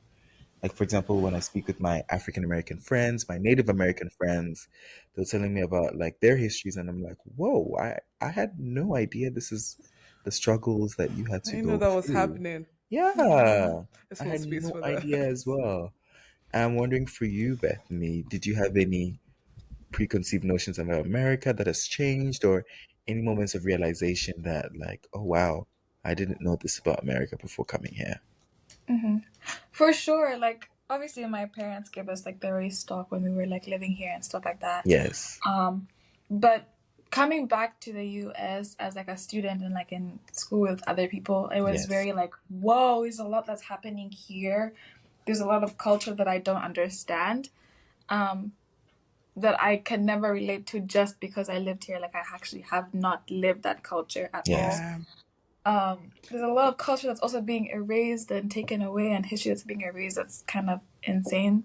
So it was definitely like, okay, this is a lot. I thought I knew, but it's okay actually not to know. It's yeah. Yeah. I relate to that so hard because I think coming to the States, not only taught me I was black, but I think it taught me that I was African, and more importantly, it taught me that I was an African who grew up in Africa. Yeah. I think it showed that to me glaringly, because I'll give you an example. I sat in a class and we talked about the dirtiest mile in the US, which is a phrase given to one neighborhood in Detroit because it has a lot of factories and things. And a lot of people who live in that community are, one, black and brown people, and also two, people who are lower income. And so it's a thing that a lot of people, a lot of African Americans, or a lot of black people who grew up in the States recognize that story. But I didn't know about it, and I was learning it for the first time in that class. And I remember the professor, really sweet guy otherwise, but this white professor, he turned to the class and he was talking about it, and he said, okay, does anybody have any thoughts about it? Anybody who has any personal connection or personal story they could share? And I just saw, for context, I'm the only black man in that class.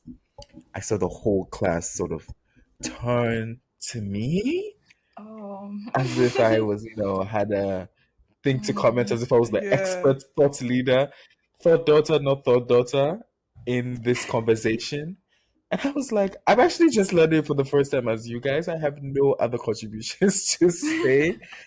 And I remember telling a friend about this and feeling so sad that they're talking about a prominent black issue, and I didn't have anything to say. But she was like, "Oh, it's actually not your story to tell. It's black issues, but it's not your black issues, not your black story." Exactly. And yeah, I think that really made me think about that. That we're Yeah, all for black, but sure. we're not the same kind of black. Yeah. And I feel like similarly along that line, do you feel like at your school there's a divide between the Black American community and the African community? And do you think those two communities mix with each other, or there's still like that clear line? Delineation. Yeah. I think it's getting better. But there's definitely like, I don't want to say a divide, but there's definitely like a difference. Like, 'cause we have African Student Association, but we also have the Black Student Association. And I would say not as many Africans go to the Black Student Association, and not as many African Americans go to the African Student Association, right? Even though a lot of the Black, like African Americans, could be like first or second generation Africans, which is something I have noticed a lot.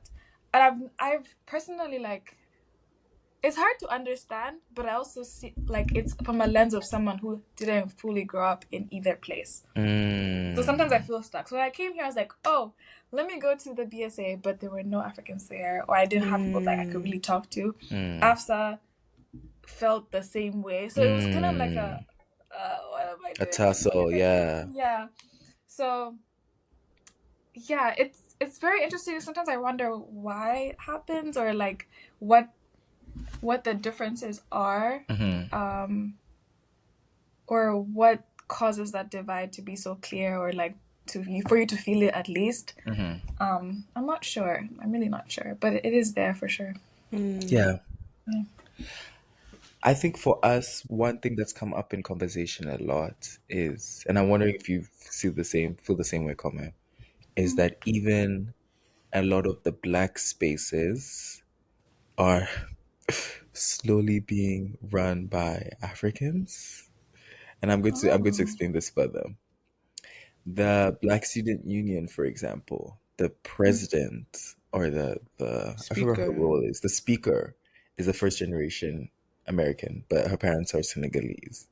And a lot of black student orgs, like Black Business Society, and obviously Buddha, Bula, Beavers. So we have a lot of those societies. Like, think of every major, there's a black undergraduate. There's even black chemists and chemical engineers. Yeah.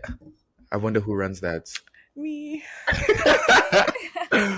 But there's been a lot of conversation about, even when you think about the NESB, which is the Engineer Society, the national board, like a lot of them are African descent. Like, I'm talking first generation Africans. Yeah. So I wonder, first I wonder if it's the same in OU. It looks like it isn't. I was thinking about it. I was like, oh, the president, he's my friend. The president of Nesby now is a Nigerian, but not even first gen. He's Nigerian. Oh, he's Nigerian. He's Nigerian. He came with Yes. us, like he went to UWC also. Well, He's yes. his family's back in Nigeria. Well, yes. I guess maybe it's not our question to answer, but I wonder if African Americans or Black people here feel that sense of, oh, here are people. I just want to say Go back coming to your in. country. No, comment. No, that's not what I was to say. I didn't say that. But I think there's something to be said about a space that was made by African Americans or made by Black people in the States. And because we've used the umbrella term of Black, everybody can come in. Yeah, so I was just throwing that out there. I don't know if you guys have noticed that. What do you think, Comment? What do you think, Bethany? I feel like at the end of the day, you cannot say that the Nigerian guy who's the president of BSU is not Black. He's also Black now, so Yes. well, that's just how it happened. Like, I don't know what to say, but I feel like I wouldn't be saying the same thing if like If you a were in the other seat. if a Tyreek was the president of ASA, Yes, I would be like, oh, what's going on here, please? But I don't know. That's just my take. Maybe I'm biased. I hear it. I think I've learned a lot by watching and reading. Sure. And I think I came into the US saying, oh, we're all Black. I've been, like, my country's been colonized. You guys were enslaved. So we share some similarities in that way. But it's very, very different. Like, even reading about colonization versus slavery. Yeah. Very, very different. There's a difference between someone taking you and grabbing you and taking you somewhere else. Yeah. And someone actually leaving you in your space, but also colonizing you. Like, there's a difference that happens, Yeah. And also the fact that I feel like people think, oh, slavery is over, whatever. I sometimes feel like it's still there in some ways. Yeah. It's still, like, America is not progressing as fast as it should progress, Yeah. in my opinion. I feel like we're still light years behind where we could be. Yeah. And I feel like African Americans feel that very much. And they have always been aware that they have always been Black before they're anything else. I don't think I was that aware of that, or I don't know if you guys have been that aware that you were Black, like a Black person. Like, how are you going to think you're a Black person when everyone around you is Black? It's Black, yeah. But they've been aware of it since the beginning. So there's already that difference between all of us. And I feel like they're very aware of it, and we come in here clueless. And we're like, oh, we're all going to be friends. We're all Black. We can all interact. But for them, they see it immediately. And it takes time for us to... I don't know if it's the same for you, but it took time for me to adjust to that. I think what would help is just conversation. I personally don't think... our AFSA president is Senegalese, but she's American as well. But she's doing a great job of trying to, like, represent the African student, like, on campus. Yes. So I feel like when you come in with the right intention and you have a background that makes, like, sure you care, like, even for the East African Alliance, like, yes, most of our exec has to be East African, but we are like only like 2/5 of our exec has to be East African. You can be from anywhere in the world. If you're interested and you care about East Africa, there's a space for you here. You can lead the organization, So I think it's just conversation, because rarely do I have these conversations with other Africans or other African Americans. And I feel like that's needed. We need to talk about it. We need to understand each other's points of view and what our worries are and their concerns. And I was talking to someone and they were like, I have no problem with people taking up space, because it's good to take up space, but I have a problem with people taking up space and erasing us from the narrative. And I feel like that was very, like, important for me to hear and understand why that's something that's scary to her as someone who was born here and has grown up already seeing that she's being erased, or her culture is being erased or taken away and whatnot. So I think it's just communication, or like an open house or something that just needs to be done, for sure. Yeah. Well said. Beautifully well said. So how was your experience then been forming friendships with people who were not African or not Ugandan or, I don't know, not Black? Like, how's your experience been? Have you had that multicultural friend group? I wonder if this exists. I fear I am those people. Wait, which people? the people where they come and they take the picture of all your friends, and it shows up in the book or the But yeah, I feel like another thing I told myself when I came into college was I want to try everything. So first year I was Indian Student Association. I want to see what they're doing. The African Student Association. I want to see what they're doing. What does the coding people do? What are they doing? I don't know how. Okay, I know how to code now, but I didn't know how to code then. So like I just went to so many different spaces, and then I cut it down in my sophomore, my junior year, right? So I was able to meet a lot of people through those experiences, and I'm really grateful for it because again, it has given me like wow, this is how different people think, this is how different people interact with each other. I don't think it has been very hard for me to interact. I feel like it's hard for me to make friends because one, I didn't have my first friend until I was like 11, but it has been interesting for me to interact with those people and also see how friendships like come about, if that makes sense. Yeah. That makes a lot of sense. Yeah, I feel like I have the same experience because all of my friends are Black. Yeah. But it's like whenever I meet people who are not Black, like fine and good, like we have a good time, we have a good conversation, you know, we hang out and all that. But like I've never really been able to form real concrete friendship with somebody who's not Black. And I don't know, maybe that's a problem with me or that's just the way it works out. But I don't know. I just find it especially hard to like build a tangible like friendships with. I think for us I think it takes a certain person who's intentional about going out and forming those concrete friendships. One guy comes to mind. I don't want to mention his name in this podcast because his head will blow. But I think he's very good at like making friends with people from different races. But I'm the same way in that my closest friends are Black, and I think it's because I think it's two reasons. I think typically you make friends with people who you have shared things about. Like you relate to things because of the way you grew up or because of the certain ideals you hold. So inevitably that would be with people who are the same race as you, the same culture as you, that sort of thing. That's one. But also two, I think it's the culture at Michigan specifically to have friends of like people in Michigan are very siloed. Like they're very much segregated. I'll tell you that. Very much like you see an all Black friend group, you see an all white friend group, all Indian friend group, all Asian friend group.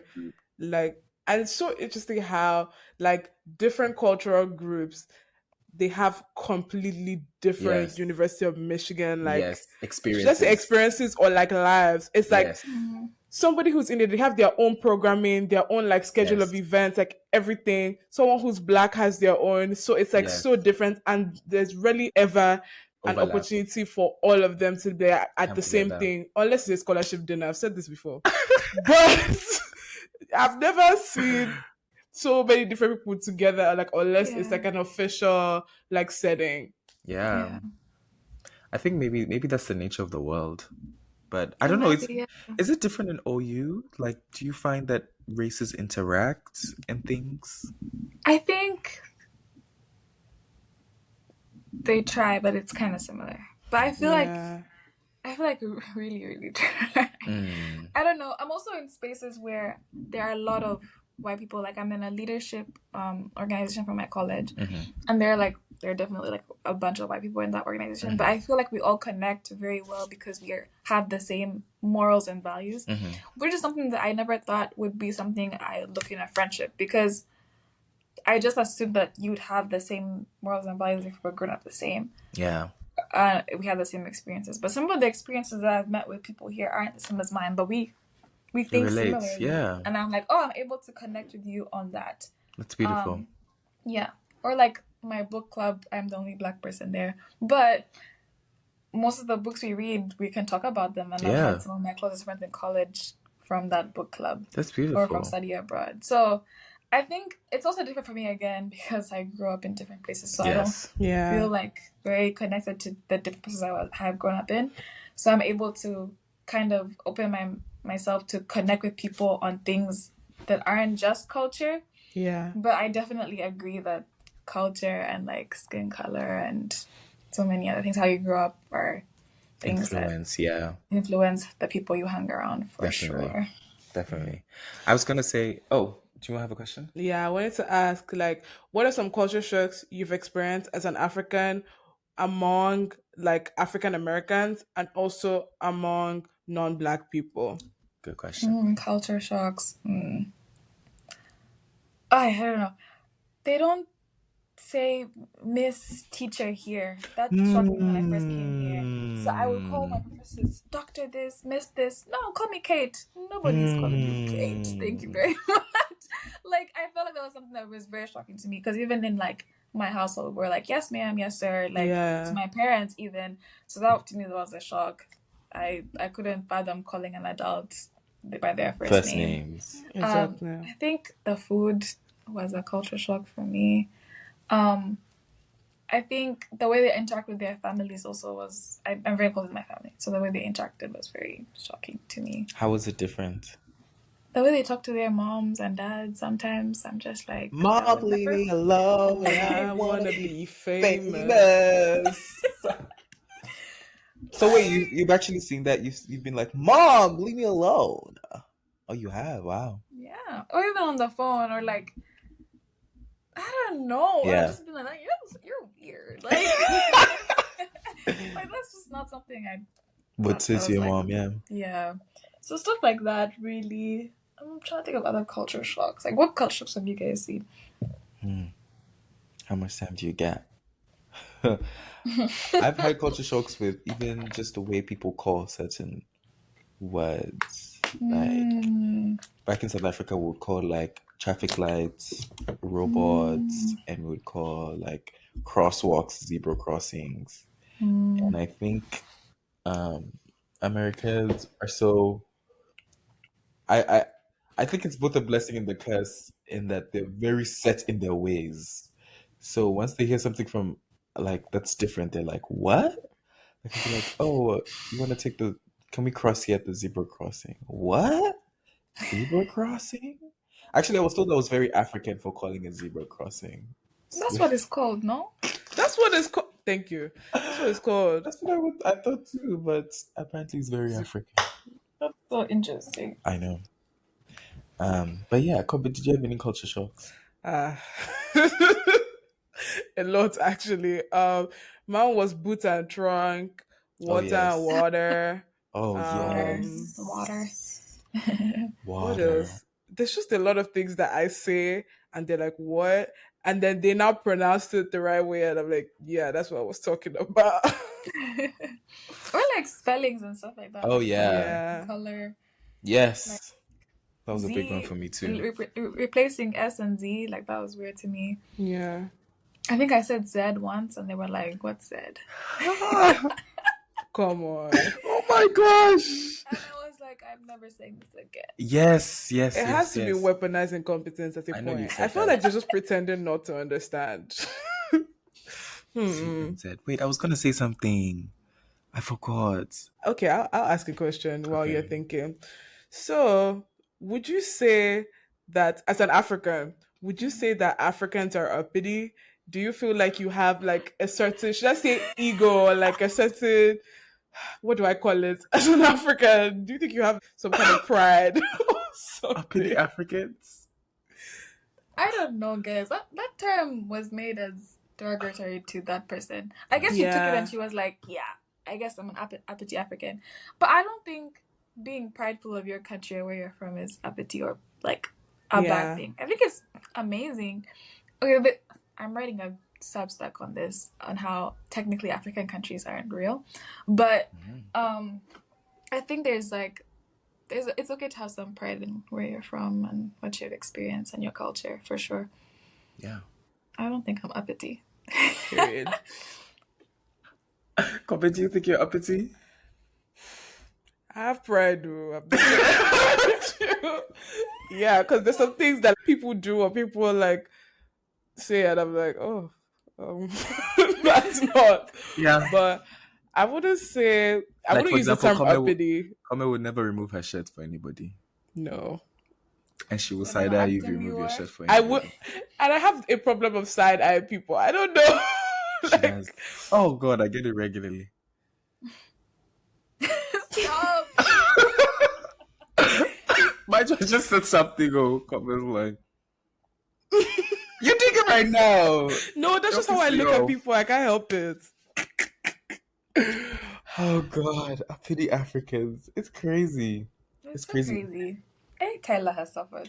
She has suffered, but she's doing so well for herself. She is doing so well. She is. And they're always trying to hate on her, and I'm like, just leave the girl alone. Why? Actually, she's actually the most likable person I've ever met. That's what I'm saying. Exactly. They're just manufacturing problems at this point. Yeah.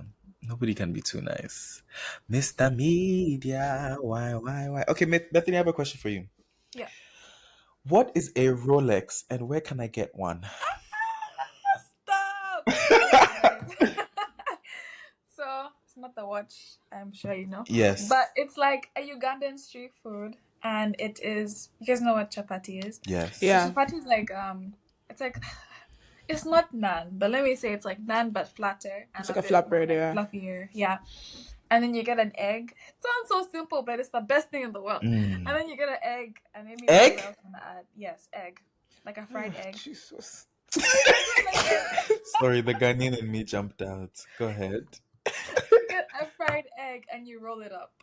So it's like a, I'm not even gonna say burrito. That's blasphemous. But like, yeah, it's like rolled up chapati and egg, and then you. So can you add fry the chapati with the egg, or no? So you make the chapati by itself, and then you fry the egg, and then you put the egg in the chapati and roll it up. That sounds really good. That actually sounds good. It's so good. Yum I yum. might make some tomorrow now that you guys have here. Yum. You need to invite us over. No, literally. And if you go to Uganda, you can't get the supermarket one. You have to go on the side of the road. Street, yeah. On the street, yeah. I agree. I feel like that's how a lot of African foods are. Like in South Africa, there's this thing called amagwinya, but it's basically like mandazis or puff puff. And one time I bought it from a place that has a roof and like stalls, and it was so bad. I was like, gosh. I kept asking my South African friends, like the ones who are actually from South Africa, like, why was the amagwinya so bad? And they were like, because you bought it from somewhere that has a roof. Exactly. Somewhere that's by the side of the road. Exactly. You need the dust, by the gutter. Yeah. Exactly. That's when the food is good. Even in Nigeria, like Mama Puts, you have to go to where the cooler is, like, yes, just on the slab of wood on top of the gutter. That's how you know the food is good. Oh my gosh, yes. That's so real. Okay, wait. Guys, I have a dilemma for us to read. Ooh. If you guys are interested, some people sent us some dilemmas. In here on CMC Trouble, we are, aside from talking about our own experiences, we talk about other people's experiences. We're in our business and other people's businesses too. So I'm going to read a dilemma, and then we can talk about it afterwards. Okay. Are we ready? We're ready. Are you ready? Okay, so Jola from Nigeria said, this is a fake name, it's not the actual name, but Jola from Nigeria said, I moved to Canada from Nigeria and I've worked hard to truly become Canadian, not just on paper, but in values and actions. Lately, with the growing immigration boom, I faced racial profiling and judgment from others who assume I don't belong, while my own community accuses me of being too Western or too Canadian and forgetting my roots. I feel caught between the two worlds, belonging fully to neither, and it's leaving me lost and invisible. How can I find a sense of self and belonging when I'm pulled in opposite directions? Wow. Too white for the black kids, too black for the white kids. Split between two. Oh, sorry. Let me stop the biracial poetry. What do you guys think about? What are your advice to Jola? Jola, you can only be yourself at the end of the day. Like, people will always have something to say. Like, even if you play both sides perfectly, like even if around your community you play up like your culture, and like around white people you turn down yourself, people will always have something to say. They always say, oh, you're not original, you're trying too hard, At the end of the day, like, you can only do what you need to do to survive. Like, if you feel like you need to be somebody to be successful in a particular space, you're allowed to be that person. Yeah. So something that they said at the beginning was that they wanted to be more Canadian on paper and also in values and morals, Yeah. I feel like you shouldn't base your values and morals on one specific place. Yeah.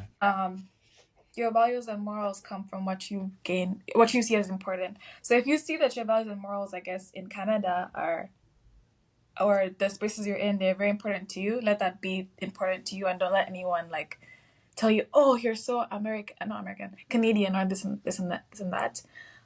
But I would say, like she said, like just be yourself. Like Yeah. authenticity is so important. And at the end of the day, we're all just on a flying rock in space. Like just circling I don't around know, a big flame. literally. Exactly. In the So grand scheme of things, like literally. So I know even right now the US is like, experiencing that immigration thing, and it's very hard to be in spaces where you feel like you're not wanted. But at the end of the day, you just have to put your foot forward and move day by day. And something like my therapist told me is that you are here in this space and this time and this moment for a reason. And you don't have to figure out what that reason is, but just know that it is. And I think that gives me a lot of peace. Like, I may not be wanted in this space, but I am here for a specific reason, or I'm here in this space, and I am. So I would just say, be who you are. You are. You are. And you are. Yeah. Yeah. And for Jola, I will tell you, worked hard to be Canadian is interesting. that's very interesting. Very interesting. Yeah. But I get the feeling about wanting to be feeling caught in two worlds. I think that's very typical of anybody living in diaspora. Like you're here, but you're also there, and so you feel like you're really nowhere. But I would say, I think what you said, Bethany, was well said. Like ground yourself in where you are in the here and now. You can build your two things can be true at once. You can build your community here and still stay in touch, even if it's not in the same way. But by calling, keeping in touch, staying connected to your community back home, and yeah, cultivating both is really important to the two sides of who you are. So good luck, Jola. Thank you for tuning in to See Me See Trouble. Oh, that was fun. That was like our first dilemma, guys. So hopefully more to come. That's cute. If you're listening to this, guys, make sure you leave your dilemmas. Send it to seemeseetrouble@gmail.com. Yeah. Or click in our link tree. There's a dilemma form there, and you can leave some more. Give us some juicy ones, guys. This is a safe space. We listen. We don't judge. Like, yeah. Not the side.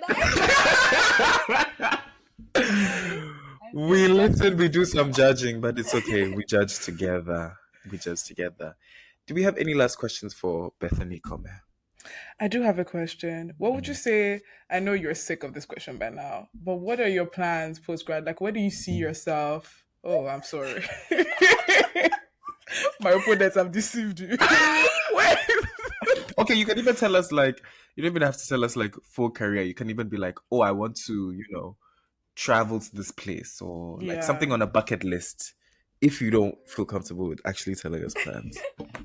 I'll say a little, like, I really want to do research, so that's what my next plans are going to be. I want to do research in women's health, especially. It's actually crazy how underfunded and under-researched women's health is. Yes. We don't know much about it. We just know that maybe like 60 years ago, they did a study for like a few months, and it was on a male rat or something like that. Like, that's how women's health is a lot.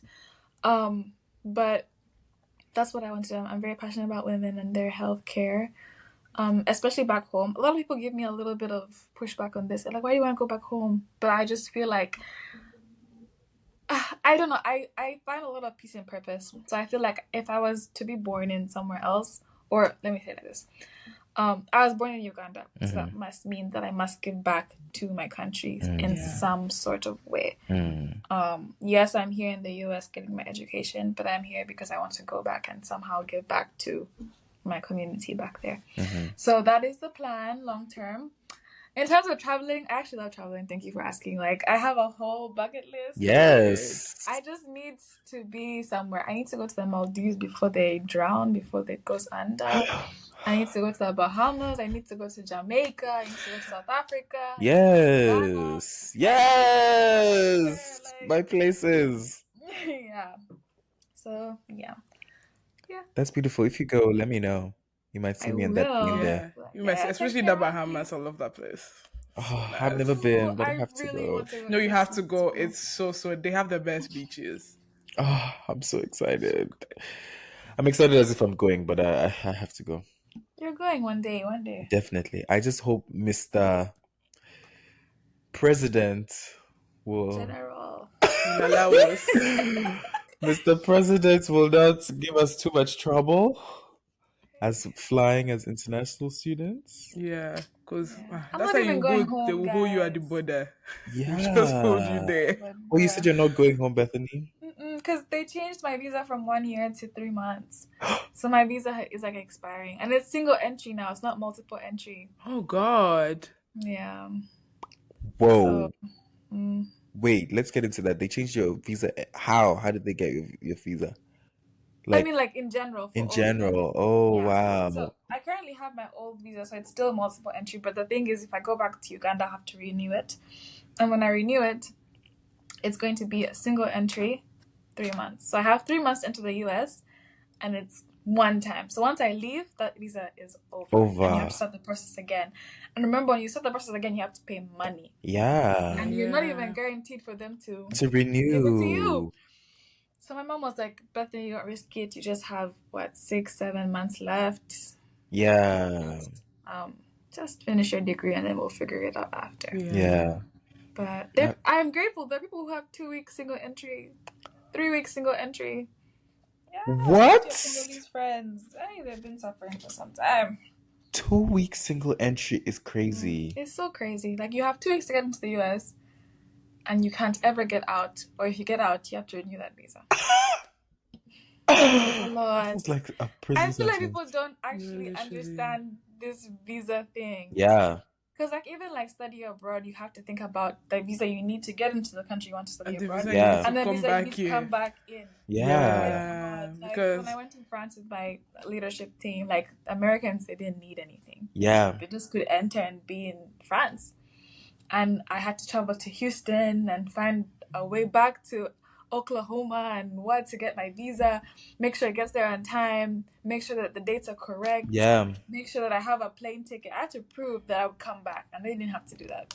Exactly. But I had to prove that I had a ticket to France and a ticket back from France to Oklahoma. It's just a lot. That is Because a I told my lot. mom, I was telling my mom, oh, like I'm considering doing study abroad. She's like, this one's the abroad you're studying, no. There's no other abroad for you. Please. Wait, so when did you go to France? Was that earlier this year or last year? No. It was summer of 2023. Mm. Yeah, it was. So that was even before this whole Oh, this wala. voila. Literally, yeah. Oh my goodness. Yeah, visas are a whole other conversation to get into, bruh. It Like even is. to get, I remember when we've had this conversation coming, but even to get into the States the first time, to get that first visa was such a hassle. Like especially I think because Ghanaians we love applying for American visas. Like what?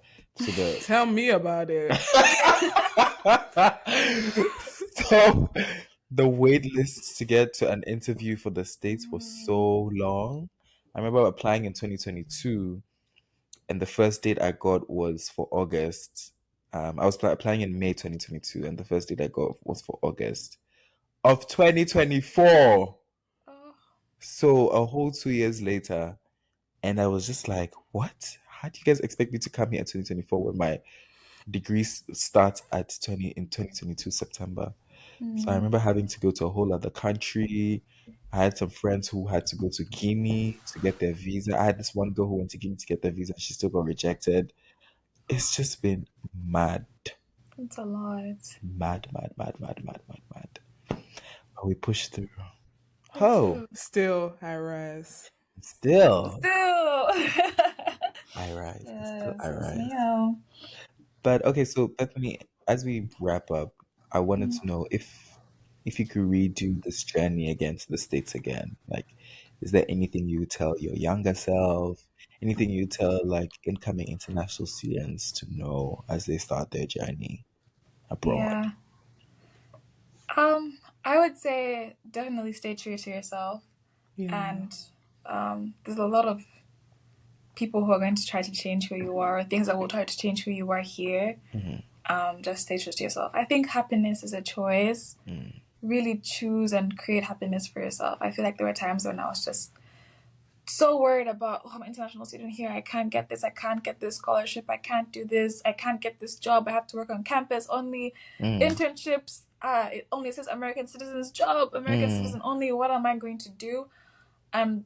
You know, you're surrounded by that constantly. Like, even now, I'm seeing like all this H-1B visa stuff and all like the worry people have right now. It's very easy to get caught up in that and just feel like I can't do anything. But if you choose small like pockets of happiness for yourself throughout the week, like one thing I do consciously like every day is I'll spend 5 minutes coloring. I bought myself a coloring book and some pencils and I'll color, and that just gives me a little peace, and That's beautiful. it like gives me like happiness for myself. There are a lot of things that are going to like want to push you down, but if you just continue pushing forward, like it's gonna be okay. And then choose good friends. I feel like sometimes I'll like go through my week and then I see my friends at the end of the week and I'm like, this is why I was sad. I didn't laugh this week. Like just having good friends is really important, and choose those wisely. Most likely these will be the friends that you have for like the rest of your life.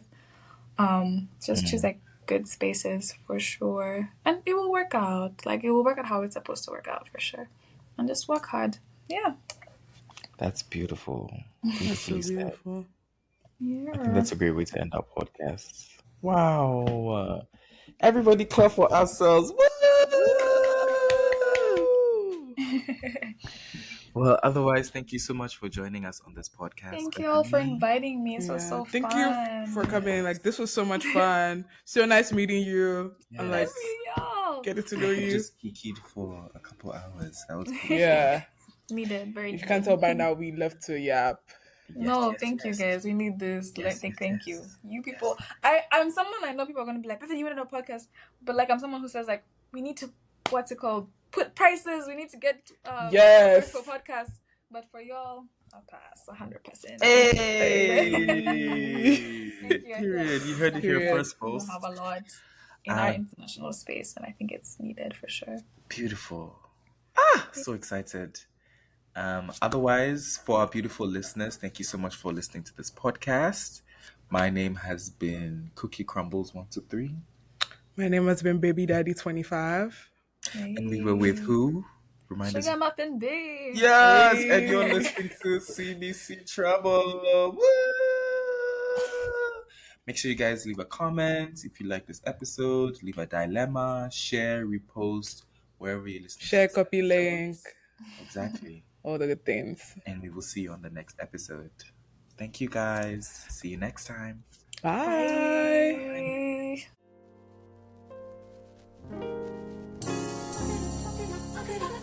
Bet you see stars. Bet you go far. Bet you levitate. Bet you be God. I feel like